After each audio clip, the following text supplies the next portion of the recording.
Hello everyone. ఈరోజు నేను IBPS clerk notification వచ్చింది కదా, దాని గురించి ఎక్స్ప్లెయిన్ చేయాలనుకుంటున్నాను. ప్రీవియస్గా ఐబీపీఎస్ క్లర్క్ అనేది ఉంది కనుక దాన్ని మనం ఇప్పుడు కస్టమర్ సర్వీస్ అసోసియేషన్గా రిలీజ్ చేయడం జరిగింది. దీని ఇంపార్టెంట్ డేట్స్ చూద్దాం. ఆన్లైన్ రిజిస్ట్రేషన్ అనేది ఆగస్ట్ 1 నుంచి ఆగస్ట్ 21 వరకు ఉంది. ఈ టైంలోనే పేమెంట్ కూడా చేసుకునే ఆప్షన్ అనేది ఉంది. ఎడిట్ ఆప్షన్ అంటే మనం ఏదైనా ఆన్లైన్ చేసి మనం ఏదైనా అప్లై చేసినప్పుడు ఎర్రర్స్ కానీ ఏదైనా మోడిఫికేషన్ ఉంటే దాన్ని మనం క్లోజ్ చేసిన 2 days తర్వాత మళ్ళీ సైట్ అనేది ఓపెన్ అవుతుంది. అప్పుడు మనం ఎడిట్ చేసుకోనికి ఉంటుంది. ప్రీ ఎగ్జామినేషన్ ట్రైనింగ్ అంటే ఇప్పుడు గ్రాడ్యుయేషన్ అయ్యి పాస్డ్ అవుట్ అయిన స్టూడెంట్స్ ఉంటారు కదా, వాళ్ళకి ఎగ్జామ్ అనేది ఎలా కండక్ట్ చేస్తారో తెలియదు. సో వాళ్ళ కోసం పెట్ అనే ప్రోగ్రామ్ని ఇంట్రడ్యూస్ చేశారు. ఇది ప్రీవియస్ కూడా ఉంది.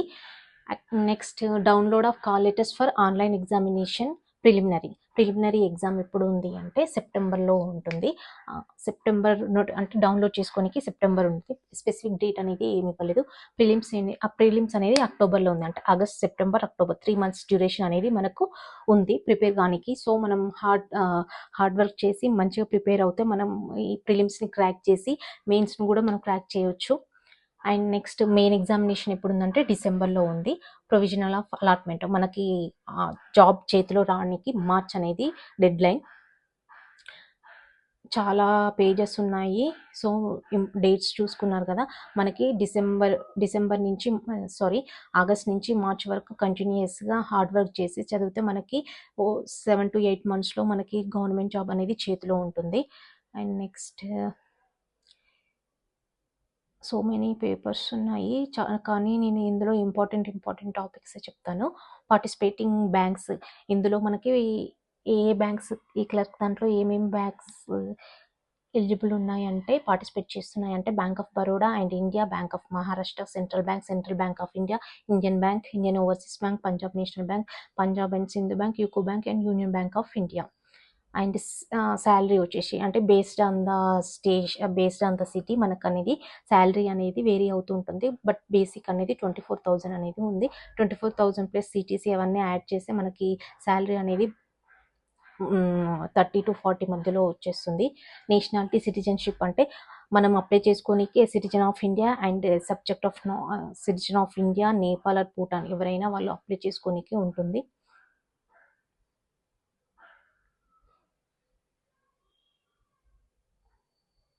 అండ్ ఏజ్ వచ్చి minimum 20 years and maximum 28 years. 28 yearsకి ప్లస్ ఏజ్ రిలాక్సేషన్ అనేది ఉంటుంది. ఎస్సీ ఎస్టీ వాళ్ళకి 5 years అని, ఓబీసీ వాళ్ళకి 3 years అని, డిజేబిలిటీ అంటే హ్యాండిక్యాప్డ్ పర్సన్స్కి 10 years, ఎక్స్ సర్వీస్ మ్యాన్కి ప్లస్ ఏజ్ అది పీరియడ్ని బట్టి మనకి అనేది ఏజ్ అనేది వేరీ అవుతూ ఉంటుంది. ఏజ్ రిలాక్సేషన్ అంటే 29 years ఉంది నేను అప్లై చేసుకోను అంటే అలా లేదు, క్యాస్ట్ని బట్టి మనం అప్లై చేసుకోనికి ఉంటుంది.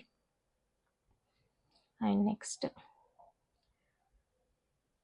ఈ డిజేబిలిటీ ఇవి ఐసైట్ అవి ఉంటాయి కదా, అవి కొంచెం ఇన్స్ట్రక్షన్స్ మంచిగా చదివి అప్లై చేసుకోండి.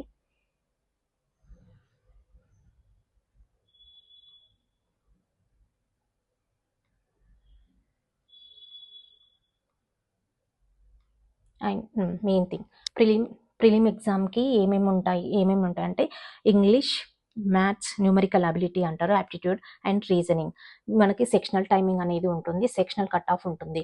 And maximum number of questions 30, maximum marks 30. ఇది డ్యూరేషన్ ఉంటుంది 20 అంటే ఈచ్ 20 minutesకి మనకి ఇంగ్లీష్, యాప్టిట్యూడ్, రీజనింగ్ అనేది ఉంటుంది.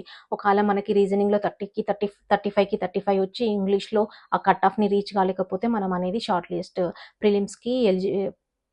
ప్రిలిమ్స్ క్లియర్ చేసినట్టు కాదు. సో అందుకని అన్నిట్లోనూ నాలెడ్జ్ ఉండాలి, మినిమం కట్ ఆఫ్ని రీచ్ అవ్వాలి.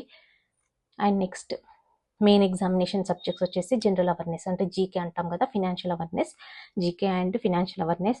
And next English, reasoning ability and aptitude. వీటికి కూడా మనకి సెక్షనల్ టైమింగ్ ఉంటుంది, సెక్షనల్ కట్ ఆఫ్ అనేది ఉంటుంది. ఇది చూసుకోండి. క్వశ్చన్స్ మార్క్స్ అంటే మనకి 1.25 కూడా క్యారీ అవుతుంది. 1.25 అనేది జీకేకి అండ్ నెక్స్ట్ క్వాంట్కి, నెక్స్ట్ రీజనింగ్ అబిలిటీకి, వీటికి 1.25గా అలా బేస్డ్ ఆన్ ద క్వశ్చన్ వెయిటేజ్ని బట్టి మనకి క్వశ్చన్ వెయిటేజ్ని బట్టి మార్క్స్ అనేవి ఉంటుంది. ఇప్పుడు మనం తెలంగాణ కదా, తెలంగాణ సారీ తెలుగు పీపుల్ కాబట్టి తెలంగాణ ఆంధ్ర వాళ్ళు మనం ఎక్కడైనా అప్లై చేసుకోనికి ఉంటుంది. కాకపోతే మనకి ఆ లోకల్ లాంగ్వేజ్ అనేది తెలియాలి. ఎక్కువ most of the Telugu people ఏం చేస్తారంటే కర్ణాటకకు అప్లై చేస్తారు. కర్ణాటక అప్లై చేసిన తర్వాత చాలా కేసెస్లో కన్నడ లాంగ్వేజ్ రాక జాబ్ పోయిన ఛాన్సెస్ ఉన్నాయి. సో మనము ఒకవేళ క్రాక్ అయిన వెంటనే మనకు టైం ఉంటుంది 1-2 మంత్స్ అని. ఆ టైంలోపు మనం కన్నడ నేర్చుకుని అది టెస్ట్ క్లియర్ చేస్తేనే మనకు జాబ్ అనేది చేతిలో ఉంటుంది. నెక్స్ట్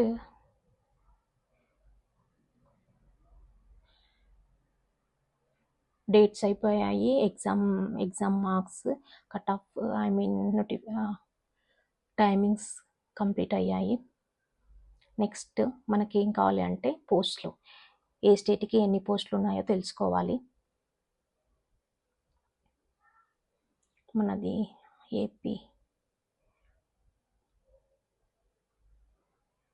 ఏపీకి 186 పోస్టులు ఉన్నాయి. ఎస్సీ, ఎస్టీ, ఓబీసీని అన్నిటిని డివైడ్ చేసిన తర్వాత ఓవరాల్గా 186 పోస్ట్స్ అనేవి ఉన్నాయి. నెక్స్ట్ తెలంగాణ సారీ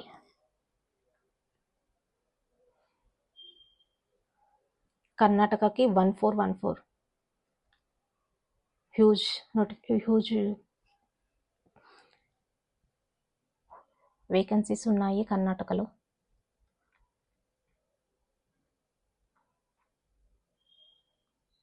తెలంగాణకు వచ్చేసి 191, ఏపీ 186, తెలంగాణ 191. మనకు తక్కువ ఉన్నాయి. కాకపోతే మనకు కావాల్సింది ఒకటే జాబ్ కాబట్టి మీరు చాలా హార్డ్ వర్క్ చేయండి, జాబ్ కొట్టండి.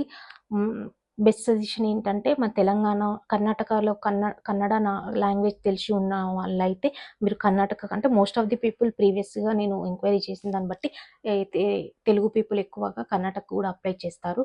సో అక్కడ పోస్టులు వేకెన్సీస్ ఎక్కువనే ఉన్నాయి కాబట్టి మీరు కన్నడ మేనేజ్ చేయవచ్చు, మనకు వచ్చు అని అనుకుంటే మీరు కన్నడకి అప్లై చేసుకోవడం ఓకే.